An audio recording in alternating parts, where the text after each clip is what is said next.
Hi, everyone. So we are now in week three's assignment. Week three's assignment is going to be all about building a study tool to utilize. So now that we've been through week one and formed a SMART goal that we are going to focus on for the semester, and through week two learned how to build an effective schedule for time management purposes that includes both time for pre and post lecture prep, as well as study time and review time. This week's assignment is going to help you build those study tools that you will utilize to help you in college level learning. So this week's assignment has three parts to it. You're going to engage in testing your comprehension of material for a class, building a tool that you can utilize for short, frequent reviews, and then there's going to be a reflection component. So for part one, where you're going to engage in testing your comprehension for the class, you're going to select a class that you're currently enrolled in that's not this class, not FYS 1010. After you attend one lecture or participate in one lecture through Zoom, you're going to test your comprehension of the material in one of two ways. You're either going to summarize the lecture in your own words, or you're going to build a tool to teach the content to someone else. We do encourage that you teach the content to somebody at a lower level than college level.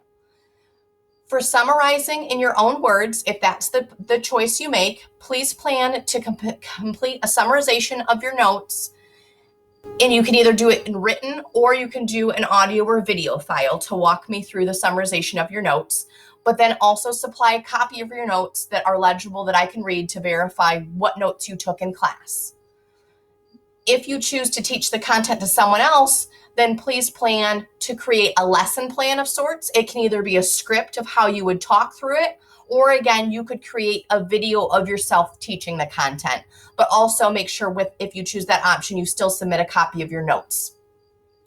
For part two, we're going to do a practice for the short frequent reviews, which is the key piece to the lesson. You don't ever want to just review the material for the class one time and then wait until right before the exam to study it again. You want to do short frequent reviews of the material for your classes consistently throughout, from the time you learn it all the way up through the time of the exam, and then beyond the exam if you're going to have comprehensive finals. So again, for the same class and the same lesson, you're going to create a study aid from one of the brain-based strategies that we learned about.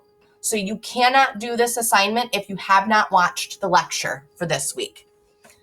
So you can do either a concrete examples, spaced or practiced retrieval, and you can do that through flashcards or building a quiz or a fill-in-the-blank test, or you can do a form of dual coding of your notes. So any one of those three. If you're going to do concrete examples, you need to provide at least 3 examples. Again, you can do these in either a submitted written version or you can do videos. Spaced or practice retrieval, a lot of students will use an online tool to help build their flashcards or their quiz, and that's perfectly fine. Just make sure that you give me access to the file or to the site, and I can review those. Also, if you're going to do flashcards, I'm actually going to provide the class with an additional resource, because we want to make sure the flashcards are not just looking at the recall or memorizing information like definitions. We want it to go beyond that and actually help you apply what you're learning. So there's a really great video to help you do more effective flashcards, and I will share that with the whole class even if you don't choose to do flashcards for this assignment. Or you could opt to dual code your notes.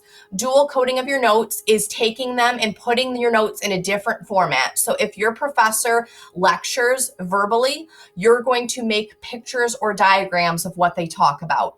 If your class does a lot of diagrams that you've written into your notes, then you're going to switch those over and do a summarization of those in your own words. So you're flipping the content to the other form than it was presented to you in for dual coding. The last part of the assignment is going to be a reflection question. So you're going to reflect on how the assignment has made you more confident with your material. So how it helped you with your level of understanding. So please rate your understanding of the material. So say, I'm really confident in the material, or I still need to work with this material because I'm not feeling that confident with it. But then what about the assignment has made you get more confident or will help your confidence as you start to use the assignment frequently? So remember, there are 4 things to complete for the assignment. You need to do a copy of your notes for the class. You need to do proof of testing comprehension, so either the summarization in your own words or the testing or teaching to somebody else. You need to create a study tool of using one of the brain-based strategies listed above, and then you need to answer the reflection question. As always, creativity and critical thinking is highly encouraged in this assignment. Think outside the box, do what is comfortable to you. And if you have questions, please ask them early in the week. The difference with this assignment is that I also am not going to send feedback throughout the week. I'm simply going to grade what you submit to me. So there is a more detailed rubric this time that will show you, and it's going to break down what you need to do to get full points, what's going to get you partial points, and what could potentially be 0 points if it's turned in. So make sure you do review that rubric in full, because this week I'm going to start having you just submit the assignments as is, and I'm going to grade what's submitted rather than coaching you through the assignments. And that's going to be continuing throughout the semester. This week's assignment we are also going to build on with next week when we start to get into test preparation. So again, any questions, please email me early in the week so I've got time to get back to you, and then you've got time to use the feedback that I give you in making the assignment complete to be able to turn in time for next Tuesday. Have a great week, everybody.